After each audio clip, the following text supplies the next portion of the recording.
देखिए ये चीज CF2 डबल बॉन्ड CF2, कितने कार्बन है यहाँ पे? दो। और उन दोनों के बीच में क्या है? एक डबल बॉन्ड से आपस में ज्वाइंट है। और दोनों जो जहाँ हाइड्रोजन हमारा हुआ करता था इस तरीके से पहले रहता था, CH2 double bond CH2। Ethene, तो उसकी जगह पे क्या, H की जगह पे क्या आ गया है? CF2 डबल बॉन्ड CF2, यानी यहाँ पे क्या है? टेट्रा फ्लोरो इथाइलिन। ठीक, तो यहाँ पे पॉलीमराइजेशन होने के लिए क्या होगा? डबल बॉन्ड टूटेगा और ये आपस में क्या हो जाएंगे?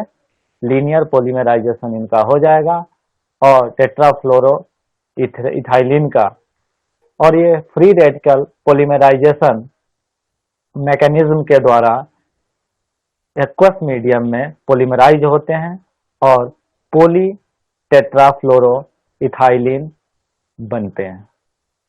इनका बहुत ज़्यादा यूटिलाइजेशन है हमारे डेली लाइफ में भी और कमर्शियल लाइफ में भी।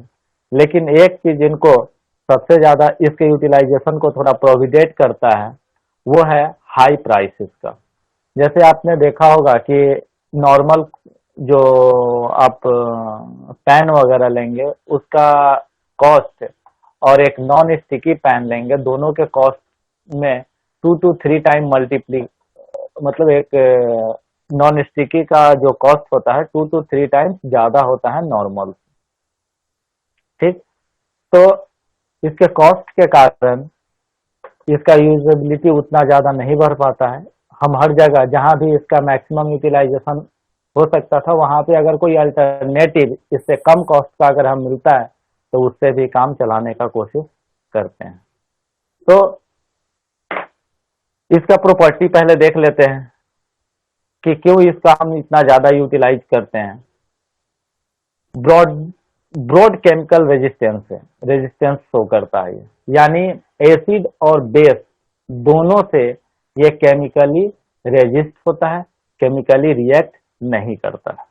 ठीक है, तो इसके कारण जहां भी हमें एसिड या बेसेस स्टोरेज वगैरह करने के लिए या फिर उन पे वर्क करने के लिए हमको जरूरी पड़ता है, वहां पे हम इसका यूटिलाइजेशन करते हैं। तो कहाँ, जैसे फ्यूल फिल्टर हो गया, पंप पार्ट्स हो गया, मेम्ब्रेन्स वगैरह हो गया, फिर आपका जैसे मॉल्ड्स वगैरह का कोटिंग हो गया, जिसमें हम क्या करते हैं कि दूसरे प्लास्टिक्स वगैरह को या दूसरे चीज को वहां पे मेटल वगैरह को क्या करते हैं, एक शेप देते हैं, कास्टिंग करते हैं, मॉल्ड उसको बोलते हैं। उन सब के इंटरनल कवर के लिए, क्योंकि ये रेजिस्टेंस है, नॉन स्टिकी है, तो ये जल्दी किसी से रिएक्ट नहीं करेगा, तो वहां पे उसको उस सरफेस से रिमूव करने में हमको इजी होगा और आसानी से जैसे ही हम मोल्ड हटाएंगे वो क्या होगा, एक रिक्वायर्ड शेप ले लिया होगा जिसको हम कास्ट कर रहे हैं। तो केमिकली लगभग इनर्ट होता है, ये रेजिस्टेंस होता है, केमिकल रेजिस्टेंस इसका ज्यादा होता है, जिसके कारण ये किसी एसिड या बेस से रिएक्ट नहीं करता है।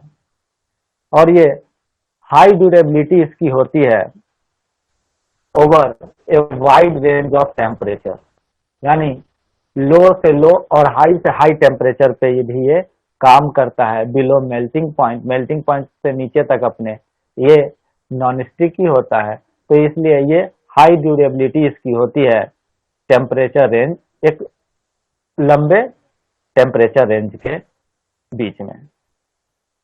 ठीक है, डाइलेक्ट्रिक, अच्छा खासा डाइलेक्ट्रिक प्रॉपर्टी भी है। और एक और चीज इसका सबसे वो है कि लो कोफिशिएंट ऑफ फ्रिक्शन। आपने फिजिक्स में पढ़ा होगा कोफिशिएंट ऑफ फ्रिक्शन, पता है आप लोगों को? हाँ सर, लगता है। हाँ हाँ सर, दो वस्तु हाँ, के बीच जो तो गैप होता है। हाँ हाँ, दो लेयर के बीच में जब वो मूव करते हैं तो उस लेयर के आपस के प्रॉपर्टी को डिस्क्राइब करता, आपस के उसके बिहेवियर को डिस्क्राइब करता है कोफिशिएंट ऑफ फ्रिक्शन उन दोनों सरफेसेस के बीच का। तो ये उसके केस में बहुत कम होता है, टेफ्लॉन के केस में। यानी ये जो सरफेस होता है, एक सरफेस दूसरे सरफेस पे इजीली स्लिप कर जाएगा, तो जो जहां पे स्लिप रहेगा, स्लिप वो करेगा, जहां पे डिस्क वगैरह रहेंगे, जहां पे रोटेट मूव कराना रहेगा किसी चीज को, तो वहां पे जैसे स्लाइड प्लेट्स होते हैं, गियर्स एंड स्लाइड प्लेट्स होते हैं, तो और बियरिंग्स वगैरह होते हैं, तो बियरिंग्स वगैरह का जो इनर एज होता है उस पे इसी चीज का कोटिंग हम लोग देते हैं। इसमें और भी इसके दो वेरिएंट होते हैं जो कि जिसको और आगे पॉलीमराइज किए उसमें सब्स्टिट्यूट डाला जाता है कुछ वैसा, तो वो प्रॉपर्टी डिजायर प्रॉपर्टी उसे डेवलप किया जाता है, लेकिन बेसिक आपका यही है, पोली टेट्राफ्लोरो इथाइलिन। तो यहाँ पे हम लोग क्या करते हैं, इसको टेट्राफ्लोरो इथाइलिन को एडिशन पॉलीमराइजेशन मैकेनिज्म के अंतर्गत free radical polymerisation in their aqueous state जब हम करेंगे तो ये क्या होगा, डबल बॉन्ड इसके बीच का ब्रेक हो जाता है, और वो डबल बॉन्ड दोनों साइड जो दोनों इलेक्ट्रॉन होते हैं कार्बन के, वो अपने अपने पेरेंट कार्बन के पास चले जाते हैं, और वो दोनों साइड ये चैन एक दूसरे से जुड़ते हुए एक्सटेंड होते हुए चला जाता है।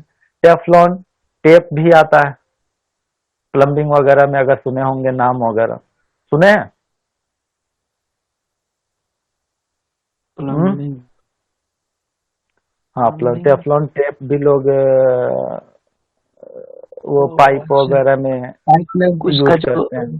थ्रेड जो रहता है उसमें जो करते हैं ना, हाँ थ्रेड में हाँ जो हाँ हाँ, अच्छा, तो इन सब जगहों पे इसका यूटिलाइजेशन होता है।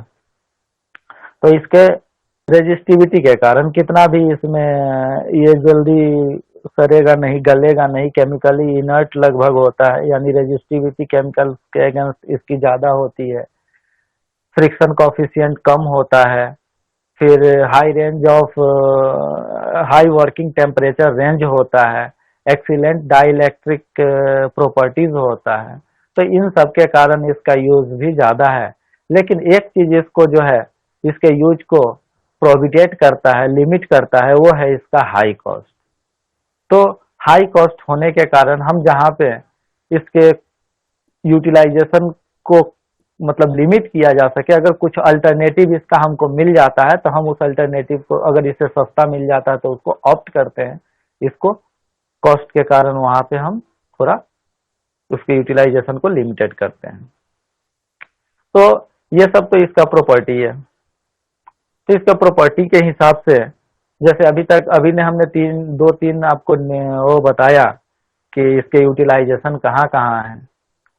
तो जैसे आपने देखा कि मोल्ड वगैरह में जितने मेटेलिक वगैरह कास्टिंग वगैरह होता है, तो उसके लिए मोल्ड का जो इनर सरफेस है वो रेजिस्टिव होना चाहिए। उससे अगर मान लेते हैं हम लोग जब कास्टिंग वगैरह किसी को ये चीज करते हुए देखो, छत भी कास्ट करते हुए देखें आप लोग, शुरू से जब वो नीचे से क्या करता है, वो जो लकड़ी वगैरह या जो स्ट्रक्चर तैयार करता है कास्टिंग होने से पहले, तो क्या करता है, पहले तो नीचे से उसमें पाइप्स वगैरह लगाता है, उसके बाद वो प्लाई वगैरह डाल के या जिसके पास लोहे वगैरह का रहता है प्लेट्स वगैरह वो लगा के उसके बाद एक पॉलिथीन लगाता है।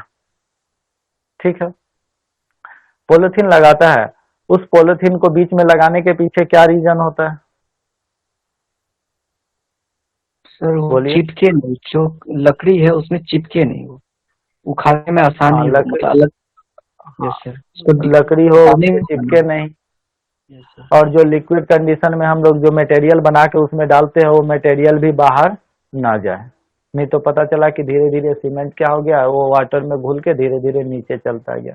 दूसरा चीज है कि जब हम उस को रिमूव करें उस स्ट्रक्चर को, तो इजिली वो जो हमारा रूफ है, जो छत है, सीलिंग्स है, उस सीलिंग से जो पॉलिथीन हमने लगाया वो प्लास्टिक भी निकल जाए आसानी से, तो वो स्मूथ होता है, तो उसमें जो है एक दूसरे से चिपकने की कैपेसिटी कम होती है। तो वही जब हम लोग मोल्ड वगैरह जैसे मेटल को पिघला कर और हम लोग कहीं पे अगर डालते हैं, तो अगर वहां पे हाई वर्किंग रेंज टेम्परेचर के अंतर्गत उसको काम करना है कि जब भी मैं मोटल को प्लास्टिक या मेटल वगैरह को पिघलाकर अगर उसमें मोल्ड में डालेंगे तो वहां पे क्या होगा, वो उस चीज से चिपकना नहीं चाहिए। तो उसके कोटिंग के लिए हम लोग इसका टेफ्लॉन का इस्तेमाल करते हैं। ठीक है, तो इसके आधार पे कुछ यूजेस वगैरह हैं कि आप लोग आइडेंटिफाई कर सकते हैं कि कहाँ कहाँ हम इसके यूजेस कर सकते हैं। कि दो चार हमने बताया है कि केमिकली रेजिस्टेंस होने के कारण इसका वॉल्व पंप में यूज कर सकते हैं, फिल्टर में यूज करते हैं, मेम्ब्रेन वगैरह जहाँ पे केमिकल्स वगैरह एक में दूसरे एक जगह दूसरी जगह को सेपरेट करता है तो वहाँ पे मेम्ब्रेन वगैरह के लिए, नॉन स्टिक कोटिंग्स वगैरह के लिए यूज करते हैं। ठीक है, और मॉल्ड्स डाइज वगैरह में हम लोग यूज करते हैं, कुक वेयर्स में यूज करते हैं। तो ये यूज किसके कारण है, नॉन स्टिकी के कारण, ताकि वो स्टिक नहीं करता, चिपकता नहीं, तो केमिकल से या ऑयल से इन सब चीज से क्या होगा, चिपकेगा नहीं। लेकिन एक चीज, इससे कोई क्वेश्चन है आपके दिमाग में, इससे कोई क्वेश्चन, इस प्रॉपर्टी रिलेटेड कोई क्वेश्चन आ रहा है दिमाग में?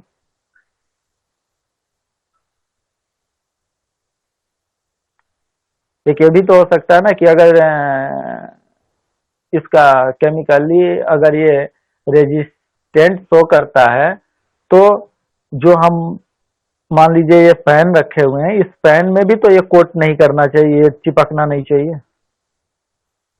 हम्म,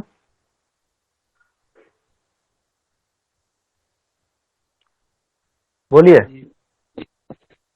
लेकिन उसको केमिकली सर मेल्ट करके उसको करके ऐसा बनाया जाता है, पूरा चढ़ाया जाता है सर।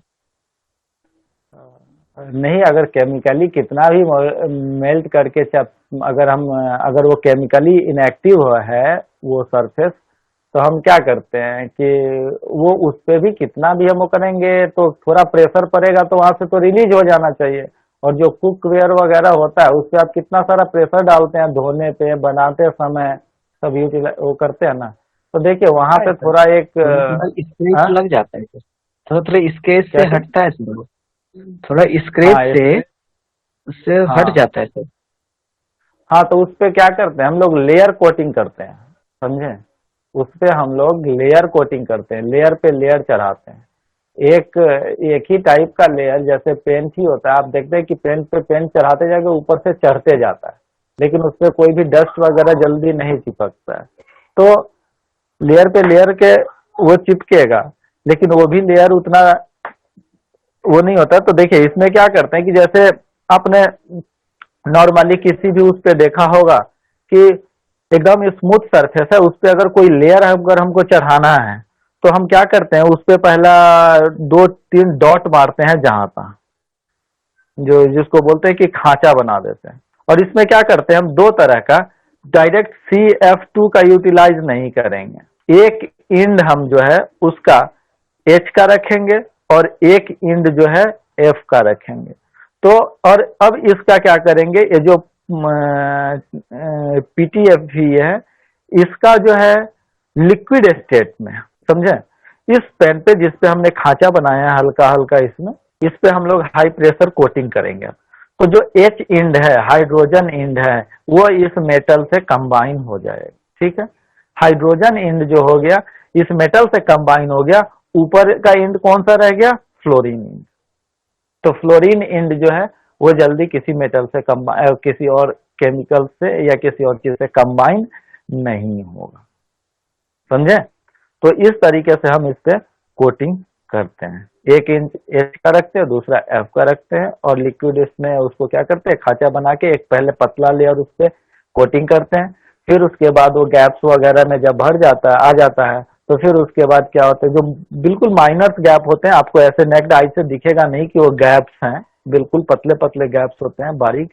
तो उसके बाद फिर दूसरा और तीसरा लेयर इस तरीके से हम उस पे कोटिंग करते हैं। ठीक है, तो इसका कोटिंग वगैरह करने में जो है थोड़ा ज्यादा वो कॉस्ट बैठ जाता है, इसीलिए इसका जो कुक्स वेयर, वैसे जो कुक्स वेयर है उनके कॉस्टिंग ज्यादा हो जाते हैं। तो ये था इसके केमिकली रेजिस्टिव नेचर शो करने के कारण। दूसरा है लो फ्रिक्शन। जब लो फ्रिक्शन है तो हमारे किसी भी बियरिंग्स वगैरह में, जहां पे क्या करता है, बियरिंग्स का क्या काम है, रोटेट होना, मूव होना, तो वहां पे क्या है कि वो हमको फ्रिक्शन कम चाहिए, और इनके सरफेसेस जब हम इस पे कोटिंग कर देंगे तो ये लो कोफिशिएंट ऑफ फ्रिक्शन शो करता है। तो उसके कारण जो bearings, gears and side plates जो होते हैं, जो एक दूसरे के ऊपर स्लाइड्स करते हैं, उनका उनके उनके ऊपर इसकी कोटिंग की जाती है और उसके ऊपर इसका इस्तेमाल किया जाता है। ठीक है, तो ये इसका कौन सा प्रॉपर्टी के कारण, लो फ्रिक्शन कोफिशिएंट प्रॉपर्टी के कारण। ठीक है, दूसरा तीसरा प्रॉपर्टी जो हमने बताया था, excellent dielectric constant property show करता है। डाइलेक्ट्रिक प्रॉपर्टी, अच्छा खासा डाइलेक्ट्रिक प्रॉपर्टी इसका होता है। तो इसके कारण हम लोग इसका इस्तेमाल करते हैं electric insulator in connectors, assembly connectors. Assembly connectors में हम लोग इलेक्ट्रिकल इंसुलेटर का इस्तेमाल करते हैं, केबल्स में इलेक्ट्रिकल इंसुलेटर का इस्तेमाल करते हैं, एंड प्रिंटर सर्किट बोर्ड में भी हम लोग टेफ्लॉन का कोटिंग करते हैं ऊपर से। जो प्रिंटेड सर्किट बोर्ड होता है, जो पीसीबी आप जिसको बोलते हैं, जिसमें बहुत सारे सर्किट आपस में एक दूसरे से ज्वाइंट होते हैं, उस बोर्ड का जो कोटिंग होता है उस वो आपका टेफ्लॉन का होता है। ठीक है, पीसीबी सब कोई देखे होइएगा, जिसको आम बोलचाल के भाषा में आप चिप्स भी बोलते हैं। Chip chip sir. हाँ, जैसे आप मदरबोर्ड वगैरह जो देखे हैं ना कंप्यूटर्स वगैरह में, या मोबाइल में भी आपके जो बोर्ड होता है जिसपे सारा सर्किट माउंटेड होता है, मदरबोर्ड तो ये जान सारा सर। चीज। हाँ, तो मदरबोर्ड जान रहे, मोबाइल में भी बोर्ड होता है। पुराना वाला मोबाइल कभी आप ठीक कराने ले गए होंगे, जो आपका तो जब अगर आप उनको ओपन किया होगा तो उसमें बहुत सारे छोटे छोटे कंपोनेंट्स लगे होते हैं। वो कंपोनेंट्स आपस में इंटरनली अटैच होते हैं बोर्ड पे ही एक दूसरे से, और एक तरह से वो क्या करते हैं, एक सर्किट बना लेते हैं, और उस सर्किट का यूटिलाइजेशन आपका ऑपरेशन में, मोबाइल या फिर जो भी इलेक्ट्रॉनिक इक्विपमेंट है वो ऑपरेट करता है, तो उसमें टेफ्लॉन का कोटिंग उस पर किया जाता है। ठीक है, तो ये इसके प्रॉपर्टी वगैरह के कारण इस जो यूजेस हैं और इसके कुछ प्रॉपर्टीज है। बनता कैसे है, लीनियर पॉलीमर्स होता है, free radical polymerisation in aqueous media जो है ये पॉलीमराइज होता है, और उसके बाद जो टीएफई है, टेट्राफ्लोरो इथाइलिन, वो पॉली टेट्राफ्लोरो इथाइलिन में कन्वर्ट हो जाता है। तो इसका यहाँ पे आपको मोनोमर्स दिया हुआ है, ये उसका मोनोमर्स हो गया, CF2 डबल बॉन्ड CF। ठीक है, पॉलीमराइजेशन यूनिट ये हो गया आपका। इसको n यूनिट को हम कंबाइन करेंगे तो ये बनेगा CF2 सिंगल बॉन्ड CF2। ठीक है, दो नाम से इसको जानते हैं, एक टेफ्लॉन और दूसरा PTFE, पॉली टेट्रा फ्लोरो इथाइलिन। इसमें कोई परेशानी, बोलिए, कुछ पूछना है इसमें? सर। चलिए, उसके बाद हम लोग जो नेक्स्ट वो चलते हैं, बेकेलाइट। ठीक है, तो बेकेलाइट जो है फिनॉल का बनता है। ठीक है, फिनॉल एंड फॉर्मल्डिहाइड, ये देख रहे हैं। तो इस पे फिनॉल और जो formaldehyde H+ and OH minus ion के प्रेजेंस में जब हम इसको रिएक्ट कराते हैं, तो यहाँ पे क्या होता है कि ये जो फॉर्मल्डिहाइड है ये दो जगह इसमें जुड़ता है। किसी में ये ऑर्थो पोजीशन पे जुड़ता है और किसी में ये पारा पोजीशन पे जुड़ता है। ठीक है, जहाँ पे OH ग्रुप लगा हुआ है उसके बगल वाले पोजीशन को ऑर्थो बोलते हैं और डायरेक्ट उसके अपोजिट वाले को पारा पोजीशन बोलते हैं। तो यहाँ पे ये इस तरीके से कंबाइन होता है। अब इसके बाद जब हम पॉलीमराइजेशन प्रोसेस में लेके जाते हैं इन दोनों को, ऑर्थो एंड पारा, जो ये जो जुड़ के हाइड्रोक्सी मेथाइल अल्कोहल जो बना, तो ये जो पॉलीमराइजेशन प्रोसेस में जाता है तो एक क्रॉस लिंक पॉलीमर्स बनाता है। तो क्रॉस लिंक पॉलीमर्स कैसे बनेगा वो देखिए, यहाँ पे देखिए, जो ये ऑर्थो पोजीशन वाला जो है आपका जो हाइड्रोक्सी मिथाइल फेनॉल जो है वो जब पॉलीमराइज होगा तो वो इस तरीके से लीनियर पॉलीमर्स बनेगा। दिख रहा है क्या हुआ? यहाँ से OH हटा, OH हट के आपस में OH और दूसरा OH O करके आपस में H2O बनाएगा, और यहाँ पे ये जो है इस तरीके से OH को हटा के दूसरा जो है आपका हाइड्रोक्सी मिथाइल फेनॉल जो है ये इस तरीके से लीनियरली कंबाइन हो जाएगा एक दूसरे से। ठीक है। उसके साथ साथ जब पारा हाइड्रोक्सी फेनॉल दोनों जब एक साथ इस तरीके से कंबाइन होंगे तो इसके कारण फर्स्ट वाला जो इधर दिख रहा है आपको, इसके कारण तो ये लीनियर बनते गया। ठीक है। और ये जो दूसरा जो पारा पोजीशन पे जो कंबाइन हुआ है उसके कारण जो ये बन रहा है ये इस तरीके से कंबाइन होते जा रहा है, यानी क्रॉस लिंकिंग, यानी एक चेन दूसरे चेन से कंबाइन हो रहा है ऑर्थो पारा के कारण, और जो लीनियर बनते जा रहा है वो आपका ऑर्थो के कारण। तो ऑर्थो के कारण लीनियर चेन प्रोपोगेशन हो रहा है और पारा के कारण क्या हो रहा है? क्रॉस लिंकिंग होते जा रहा है। तो फेनॉल और फॉर्मल्डिहाइड रैक्सिन जो है, इसका जो फेनॉल फॉर्मल्डिहाइड रैक्सिन ऐसे नाम है, और इसको बैकलाइट भी हम लोग बोलते हैं। तो ये क्रॉस लिंक पॉलीमर्स हैं जो कि अपने मतलब ये जो आपका फॉर्मल्डिहाइड है इसके ऑर्थो एंड पारा पोजीशन में जुड़ने के कारण ये आगे जो प्रोपोगेशन स्टेप में प्रोपोगेट होता है। तो इसका मोनोमर्स कौन कौन सा हो गया? मोनोमर्स आपका हो गया फेनॉल एंड फॉर्मल्डिहाइड। फेनॉल हो गया बेंजीन रिंग, ऊपर OH अल्कोहल, एक हाइड्रोजन को हटा के अल्कोहल ग्रुप लगा हुआ, और जो HCH जो हो गया आपका HCHO जो हो गया आपका वो फॉर्मल्डिहाइड। इन दोनों के कॉम्बिनेशन से क्या होता है? इंटरमीडिएट स्टेप जो बनता है वो ये चीज ऑर्थो एंड पारा हाइड्रोक्साइल मिथाइल फेनॉल। ठीक है। ये फर्दर इनका रिएक्शन होता है, पॉलीमराइजेशन होता है, और फिर ये पॉलीमराइजेशन से इस तरीके का स्ट्रक्चर डेवलप होता है। ठीक है। कुछ हाइड्रोक्साइल फेनॉल लीनियरली कंबाइन होते हैं और कुछ उसमें क्या होते हैं? क्रॉस लिंकिंग होते चले जाते हैं। तो इस तरीके से ये cross linked polymer Bakelite develop होता है। बैकेलाइट का यूज कुछ कहाँ इसका हम लोग यूज, बोलिए, कनेक्टेड है ना आप लोग? हाँ सर। बैकेलाइट का यूज नहीं जानते हो? इलेक्ट्रिकल वाले भी बच्चे हैं क्या इसमें? हाँ सर, हम है सर। अच्छा, बताइए बैकेलाइट का कहाँ यूज करते हैं? बैकेलाइट का कहीं यूज करते हैं? हाँ सर, करते हैं तो है सर। करते तो हैं, बनाते हैं तो कहीं ना कहीं तो करेंगे ही ना ओम प्रकाश। ये जो हम लोग का 9th में 8th से लगभग एक चैप्टर शुरू हो जाता है इलेक्ट्रिकल का ना। 8th क्लास में, यस सर, इलेक्ट्रिकल, यस। तो वहां से हम लोग उसके यूज के बारे में पढ़ते हैं। याद है कुछ? No sir. देखिए, बैकेलाइट जो होता है ये बहुत जल्दी आपका मोल्डेड हो जाएगा, यानी अपने शेप में आ जाएगा। तो प्रोडक्शन टाइम जो है इसका बहुत कम। तो प्रोडक्शन टाइम किसी भी अगर सब्सटेंस का कम लगेगा तो उसमें प्रॉफिटेबिलिटी होने का चांस बढ़ जाता है, यानी उसको डेवलपमेंट कॉस्ट कम हो जाता है। मोल्डिंग होता है इसका बहुत ही स्मूथ, सरफेस सबका बहुत स्मूथ होगा। ये अपने शेप को क्रॉस लिंकिंग पॉलीमर्स हैं। क्या होता है? ऑर्थो एंड पारा पोजीशन पे जो पॉलीमराइजेशन होता है वो आपस में क्रॉस लिंक होता है।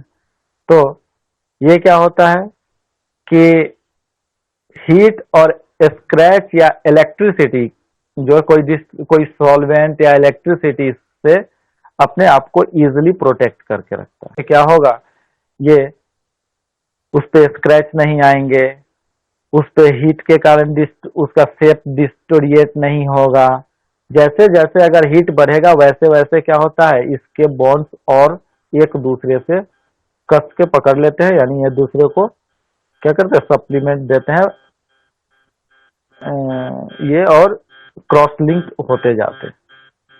ठीक है, यानी ये हीट देने पे सॉफ्ट नहीं होंगे। जैसे हमने पढ़ा था दो तरह के प्लास्टिक्स वगैरह में कि वहां पे क्या होता था कि एक हीट देने पे सॉफ्ट होता था, दूसरा होता था कि हीट देने पे सॉफ्ट नहीं होता। तो ये जो है हीट देने पे सॉफ्ट नहीं होता, हीट रेजिस्टेंस हम लोग यूज करते हैं इलेक्ट्रिसिटी में। तो इसका यूजेस हम लोग स्विच बनाने में करते हैं। ठीक है, एंड अदर इलेक्ट्रिकल इक्विपमेंट, क्योंकि इसका जो है ये good electricity resistance and heat resistance ये प्रोवाइड करता है। और बहुत सारे किचन वेयर भी बनाने में हम लोग यूटिलाइज करते हैं इसका, फ्राई पैन वगैरह भी। तो लेकिन इसका जो सबसे ज्यादा यूटिलाइजेशन हम लोग डे टू डे लाइफ में ऑब्जर्व करते हैं इलेक्ट्रिकल कंपनी में करते हैं। एक तो ऑटोमोटिव कंपोनेंट और इंडस्ट्रियल एप्लीकेशन में भी इसका यूटिलाइजेशन होता है। तो जो स्विचेस वगैरह है और इलेक्ट्रिकल अप्लायंसेस वगैरह हैं, तो वहां पे क्या है, एक तो ये बहुत अच्छा इंसुलेटर्स है, ठीक है, बहुत अच्छा इंसुलेटर्स है। और दूसरा चीज है कि हीट भी रेजिस्टेंस ये प्रोवाइड करता है। तो इसके कारण वहां पे क्या होगा कि ज्यादा जब हीटिंग होगा तो वो अपने शेप से डिटोरिएट नहीं होगा, यानी शेप उसका चेंज नहीं होगा, और ओवर हीटिंग के कारण, और वो जलता नहीं है, बर्न नहीं, ठीक है। और इलेक्ट्रिक इंसुलेटर तो यूज करता है, बन है ही बहुत जगह। ज्वेलरी आर्टिकल्स एंड टॉयज वगैरह में भी हम इसका वो करते हैं। इसके टॉयज जो हैं वो गिरेंगे भी हाइट से तो जल्दी टूटेंगे नहीं, ठीक है। इसका स्क्रैच प्रूफ प्रॉपर्टीज जो है और क्रॉस लिंकिंग के कारण ये आपस में स्ट्रॉन्गली पॉलीमराइज होता है, और जिसके कारण इसमें जो है टूटने वगैरह का जो शॉक के कारण का खतरा नहीं रहता है। तो ये तो रहा हमारा बेकेलाइट। तो बेकेलाइट्स का यूज वगैरह जो है हम लोग 10th वगैरह में भी पढ़े थे, लेकिन आप लोग एग्जाम देने के बाद भूल जाते हैं बहुत चीज ना। तो पॉलीमराइजेशन मेथोडोलॉजी कौन सा इसमें यूटिलाइज हो रहा है भाई, बताएंगे? Cross linking. क्रॉस लिंकिंग तो ये स्ट्रक्चर है उसका, क्रॉस लिंकिंग स्ट्रक्चर है। पॉलीमराइजेशन मेथोडोलॉजी यानी या तो एडिशन या कंडेंसेशन। कंडेंसेशन। जो आपका इंटरमीडिएट स्टेट बना, जो फॉर्मल्डिहाइड इससे अटैच हुआ ऑर्थोपैरा पोजीशन पे, तो वहां से क्या होगा कि जब ये आपस में कंबाइन होंगे तो कुछ ना कुछ वहां से H2O बाहर रिलीज होता है। तो उसके कारण यहाँ पे जो है दो जो है मोनोमर्स, फेनॉल एंड फॉर्मल्डिहाइड, आपस में कंबाइन हुए। और तो कंडेंसेशन पॉलीमर्स में क्या होता है कि दो जो मोनोमर्स होते हैं वो कंबाइन होते हैं, और वहां से आफ्टर कॉम्बिनेशन कुछ ना कुछ या कोई स्मॉल मॉलिक्यूल्स जो है वो एलिमिनेट होते हैं। तो यहाँ भी इनके दोनों कॉम्बिनेशन के बाद जो है वाटर एलिमिनेट होता है, इसलिए ये भी एक क्या है आपको कंडेंसेशन पॉलीमर्स है। ठीक है, तो बेकेलाइट का जो है क्विकली मोल्डेड किया जा सकता है, प्रॉपर्टी है बेकेलाइट का। वेरी स्मूथ मोल्डिंग इससे ऑब्टेन किया जा सकता है, यानी बहुत अच्छा स्मूथ मोल्डिंग से क्या होगा कि उस मोल्ड का यूटिलाइज करके अगर हम किसी दूसरे प्रोडक्ट को कास्ट करेंगे तो उसका जो ऊपर का जो कास्टिंग होगा, सरफेस जो होगा वो काफी स्मूथ होगा, बिल्कुल प्लेन होगा। और बेकेलाइट मोल्डिंग जो होता है वो heat resistance and scratch resistance होता है, यानी बेकेलाइट का जो मोल्डिंग होगा, जो स्ट्रक्चर होगा, उस पे हीट का या स्क्रैच का फर्क नहीं पड़ता है। और बहुत सारे सॉल्वेंट के अगेंस्ट रेजिस्टेंस प्रॉपर्टी शो करता है, जिससे वो उन सॉल्वेंट से डिस्ट्रक्टिव जो कोई भी एक्शन है वो इस पे जो है उसे रेजिस्ट करेगा ये, और एक गुड इलेक्ट्रिक रेजिस्टेंस है। इलेक्ट्रिक को गुड इलेक्ट्रिक रेजिस्टेंस के तौर पे हम इसका यूटिलाइज करते हैं। ये एक तरह का थर्मोसेटिंग पॉलीमर्स है, यानी इसको रीयूज नहीं किया जा सकता। इसको जो है जैसे अगर हम हीट करेंगे तो इससे क्या होगा, ये फिर से हमारा लिक्विडिफाई नहीं हो पाएगा, यानी ये सॉफ्ट नहीं होता है। हीट करने से ये क्या हो जाता है, ब्रिटल हो जाता है। ब्रिटल का मीनिंग उस दिन बताए थे कि ब्रिटल मतलब क्या होता है, याद है? ब्रिटल का मीनिंग, ब्रिटल मतलब क्या होता है? सर क्रंची, लाइक मतलब जैसे चिप्स वगैरह हो गया, मतलब भुरभुरा टाइप का सर, भुरभुरा जिसको बोलते हैं। हाँ, भुरभुरा मतलब अगर आपको हिंदी में बोलना है तो बोल सकते हैं भंगूर। उसका मतलब होता है कि ऑन हीटिंग या on getting vibration it does not it on getting vibration और on heating it break into small pieces, छोटे छोटे टुकड़ों में बट जाएगा। जैसे क्या होता है कि भुरभुरा हम किसको बोलते हैं, कि जिसको अगर हम थोड़ा सा प्रेशर लगाएं और वो टूट जाए आसानी से उसको हम, अगर वही है कि एक ईंट जो होता है वो भुरभुरा नहीं होता, उसमें हमको ज्यादा प्रेशर लगाना पड़ता है। वही एक मिट्टी का अगर हम वो ले लें, मिट्टी का वो ले लें, उसको ऐसे अगर हाथ से हम उसको अगर प्रेशर लगाएंगे तो वो छोटे छोटे पार्ट कंपोनेंट्स में बदल जाएगा। ठीक है, तो उसके बाद हम लोग देखते हैं नाइलॉन 6। देखिए नाइलॉन ग्रुप के बहुत सारे पॉलीमर्स हैं। तो नाइलॉन 6 हमने पढ़ा था कि एडेपिक एसिड जब हेक्सामेथाइलिन डाइएमाइन के साथ जब कंबाइन होता है तो 6 इसीलिए इसका नाम है कि इसमें जो दोनों आपके मोनोमर्स है वो 6 कार्बन चेन कंटेन करते हैं। जैसे यहाँ देखिए, ये देखिए इसमें बीच में CH2 और दोनों साइड COH एंड COOH लगा हुआ है। तो 4 कार्बन यहाँ अंदर हो गए और 2 कार्बन दोनों साइड, तो ये 6 कार्बन स्ट्रेट चेन में है, इसलिए यहाँ 6। और ये दूसरे में जो आप देख रहे हैं हेक्सामेथाइलिन डाइएमाइन, इसमें यहाँ देखिए CH2 और होल 6 लिया हुआ है, यानी 6 कार्बन चेन का ये कंपाउंड है। तो दोनों 6 एंड 6, इसीलिए इसका नाम है नाइलॉन 6। ठीक है, इसको जब हमने रिएक्ट कराया, ठीक है, इसको रिएक्ट कराया तो यहां से हमको जो मिला वो नाइलॉन 6 यानी इधर CO ये पॉलीमर्स मिला।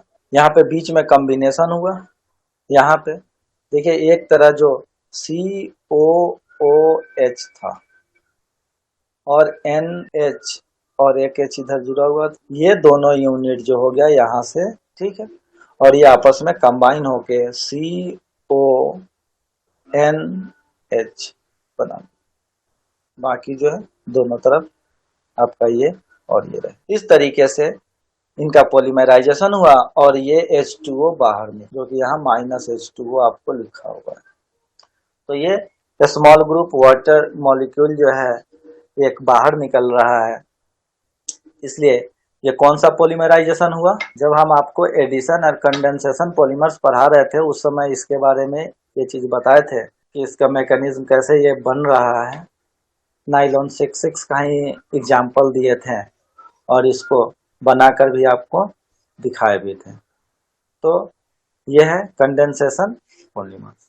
इसके मोनोमर्स कौन कौन से हो गए? एडिपिक एसिड जो है hexamethylene diamine, 6 hexamethylene diamine, hexa मतलब 6, ठीक है। तो 6 चेन का दोनों है, adipic acid and hexamethylene diamine भी है, तो इसीलिए इसका नाम दिया गया है नाइलॉन 6। तो जैसा हम लोग जानते हैं कि नाइलॉन का ज़्यादातर यूज थ्रेड वगैरह के तौर पे किया जाता है, ठीक है, फाइबर्स होते हैं ये। तो इनका एक तो लाइट वेट होता है, स्ट्रॉन्ग होता है और फ्लेक्सिबल होता है। तो इसके लिए हम लोग रोप वगैरह में या जो आप जैसे हाई वो स्ट्रेंथ का जो रोप होता है, जो किसी चीज को टायर्ड या बांधने वगैरह के लिए, उसको उठाने के लिए जो किया जाता है, उस सब चीजों में इसका इस्तेमाल किया जाता है। माउंटेनर रोप। और जो अपने टायर्स वगैरह में भी, टायर्स वगैरह का जो कोटिंग होता है, जैसे देखे भी होंगे ऐड में, लेकिन नाइलॉन कोटिंग होता है कि नाइलॉन कोटेड है, तो उसका मतलब क्या कि वो उसमें नाइलॉन का टायर का कोड लगा हुआ है, कोड है जो, यानी उसके चारों तरफ जो नाइलॉन का वो भी है, कोड है, जिससे कि उसमें वो जो टायर है वो काफी उसका रबर का स्ट्रेंथ बढ़ जाएगा। तो उसका मिक्सिंग किया गया है उसमें। फैब्रिक्स के तौर पे इसका इस्तेमाल भी किया जाता है, कारपेट वगैरह में भी इसका इस्तेमाल किया जाता है। तो इन सब जगह पे इसका इस्तेमाल किया जाता है। जल्दी ये सूख जाता है तो उन जगह पे भी इस्तेमाल इनको हम लोग करते हैं, जहाँ पे कि इसको जल्दी से जल्दी ड्राई करके फिर से दोबारा रीयूज किया जा सके, कमर्स, ठीक है। उसके बाद नायलॉन 6, इसका दूसरा नाम पर्लॉन एल भी है। तो ये जो है साइक्लोहेक्सेन से बनाया जाता है। साइक्लोहेक्सेन को जब ऑक्सीजन एटम के प्रेजेंस में रिएक्ट कराएंगे तो वो क्या बनेगा, ये जो एक एक कार्बन से जहाँ पे हाइड्रोजन लगा हुआ है वहां पे जाके अटैच हो जाएगा और वहां पे वो OH ग्रुप बना लेगा। फिर अगर दूसरा एक और मतलब फिर से दोबारा जब ये रिएक्ट होगा ऑक्सीजन से, तो वो क्या करेगा, उस हाइड्रोजन को हटा के वहां पे डबल बॉन्ड वो बन जाएगा। वहां पे ऑक्सीजन अटैच हो जाएगा, उस OH ग्रुप को हटा देगा और वहां पे क्या होगा, डबल बॉन्ड बन जाएगा। उसके बाद जब हम उसको NH2OH से, अमोनियम हाइड्रोक्साइड से जब रिएक्ट कराएंगे तो वो क्या होगा, वहां पे यहाँ पे NaOH बनेगा डबल बॉन्ड के साथ। ये डबल बॉन्ड ही हम उसके जो है मोनोमर्स के नाम से जानते हैं। ये जो बना यहाँ पे, इसको बोलते हैं एमिनो कार्बोनिक एसिड। तो यहाँ पे देखिए क्या होगा, H2SO4 के प्रेजेंस में जब हम इसको रिएक्ट कराएंगे तो यहाँ पे बैकमैन अरेंजमेंट होगा, यानी NaOH जो है वो NH वहां से निकल के वो क्या करेगा, एक कार्बन को हटा के यहाँ पे अटैच हो जाएगा उस रिंग में ऐसे अरेंज हो गया। क्या किया ये यहाँ पे, एक जो ये कार्बन था, ये कार्बन यहाँ से रिलीज हुआ और यहाँ पे NH जो था वो आके यहाँ पे अटैच हो गया। फिर जब हम इसको H2O से वो कराएंगे, H2O से रिएक्ट कराएंगे तो ये क्या हो जाएगा कि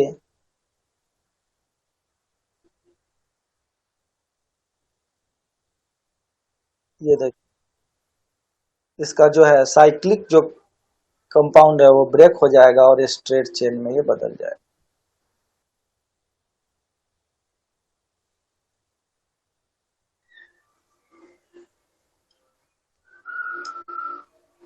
और ये बन गया आपका नायलॉन 6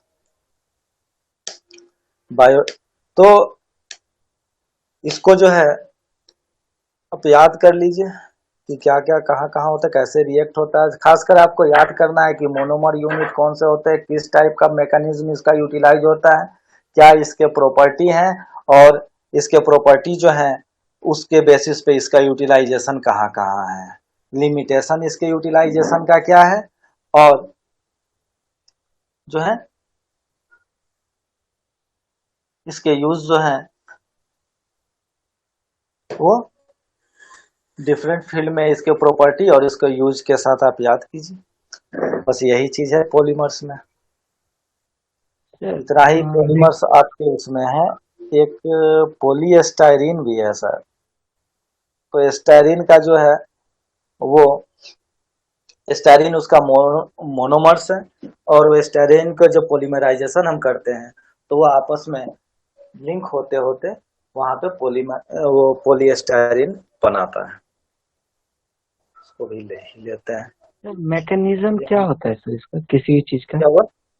मैकेनिज्म क्या होता है? मैकेनिज्म मैकेनिज्म होता है कि किस तरीके से किस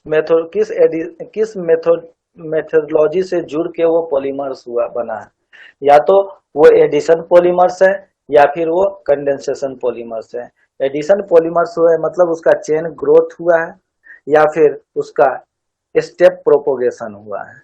चेन ग्रोथ का मतलब होता है कि एक इनिशिएटर होता है, वो इनिशिएटर जब मोनोमर्स को इनिशिएट कर देता है तो वहां से जो आगे जो चेन बनता है, जो नेक्स्ट उसमें आके मोनोमर्स अटैच होगा, वो उसको इस तरीके से वो उनका जो रिएक्शन होता है आपस में, अटैचमेंट जो होता है, कि वो खुद ब खुद अगले यूनिट के लिए क्या करता है, रेडिकल या कैटायनिक या एनायनिक प्रोपोगेशन के लिए उसके लिए प्लेटफॉर्म तैयार कर देता है। तो एडिशन पॉलीमर्स जो होते हैं वो उसमें बताया था हमने कि 3 तरह के होते हैं। एक radical propagation, cationic propagation and anionic propagation. तो रेडिकल प्रोपोगेशन जो होता है वो रेडिकल के कारण होता है, कैटायनिक एक प्लस पॉजिटिव आयंस के कारण होता है, एनायनिक एक निगेटिव आयंस के कारण होता है। तो कहाँ पे कैटायनिक होगा, कहाँ पे एनायनिक होगा, ये सारा चीज वहां पे डिस्कस किया गया। तो देखिए यहाँ पे जो स्टारीन है, ये चीज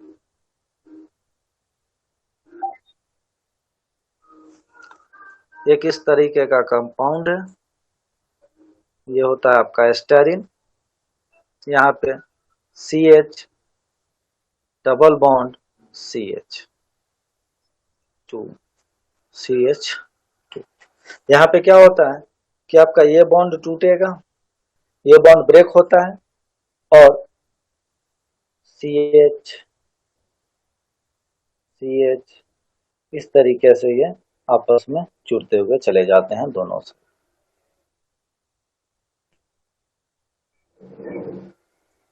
तो इसको कहीं कहीं आपको बुक में ऐसा भी लिखा रहता है पीएस, तो इसको बोलते हैं पॉलीस्टाइरीन। तो स्टाइरीन इसका मोनोमर यूनिट है और तब उसी से बनता है पॉलीस्टाइरीन। तो इतना चीज हमको पॉलीमर्स में यहाँ पे पढ़ना था।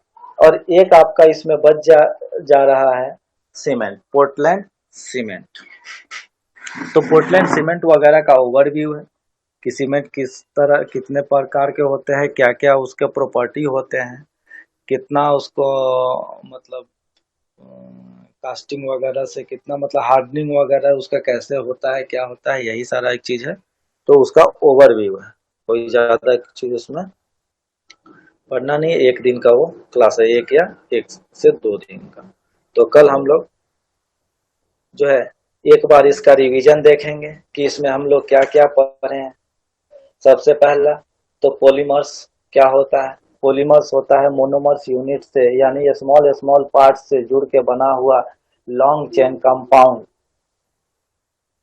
को हम लोग क्या बोलते हैं, पॉलीमर्स। तो और इस मेथड्स को जो जुड़ने का लॉन्ग चेन में बनने का जो मेथड होता है उसको बोलते हैं, उस प्रोसेस को बोलते हैं पॉलीमराइजेशन। उसके बाद हमने पॉलीमर्स को बाइफरगेट किया था डिफरेंट कैटेगरी में, ऑन अलग अलग बेसिस पे on the basis of their origin या सोर्स हम लोग उसको डिवाइड किए थे natural, semi synthetic and synthetic. तो नेचुरल वैसे जो कि नेचुरल रिसोर्सेज से मिलते हैं, सेमी सिंथेटिक जो कि नेचुरल को हम लोग थोड़ा मॉडिफाई कर देते हैं, जैसे रबर हुआ, रबर को हम लोग थोड़ा मॉडिफाई कर दिए, वल्केनाइज कर दिए तो सेमी सिंथेटिक्स हो जाता है। उसके बाद आपका जो है सिंथेटिक, यानी हम लोग देखते हैं कि सिंथेटिक रबर भी हम लोग बनाते हैं, या फिर केमिकली जो कि जो मोनोमर्स हम लोग क्या करते हैं, हमको नेचुरल रिसोर्सेस नहीं मिलता, उसको हम केमिकली डेवलप करते हैं और फिर उसको पॉलीमराइज करते हैं, तो वो हमारा हो गया सिंथेटिक्स। उसी तरह on the basis of mechanism, यानी कौन किस तरह के मैकेनिज्म से वो पॉलीमर्स बना है, तो एडिशन पॉलीमराइजेशन या फिर कंडेंसेशन पॉलीमराइजेशन। एडिशन पॉलीमराइजेशन में क्या, एडिशन पॉलीमराइजेशन को हम लोग चेन ग्रोथ पॉलीमराइजेशन भी जानते हैं, और कंडेंसेशन पॉलीमराइजेशन को हम लोग क्या स्टेप ग्रोथ पॉलीमराइजेशन के नाम से भी जानते हैं। उसके बाद हम लोग on the basis of their intermolecular force of attraction between the chain हम लोग उसको वो किए थे इलास्टोमर, फाइबर्स, फिर थर्मोसेटिंग एंड थर्मोप्लास्टिंग।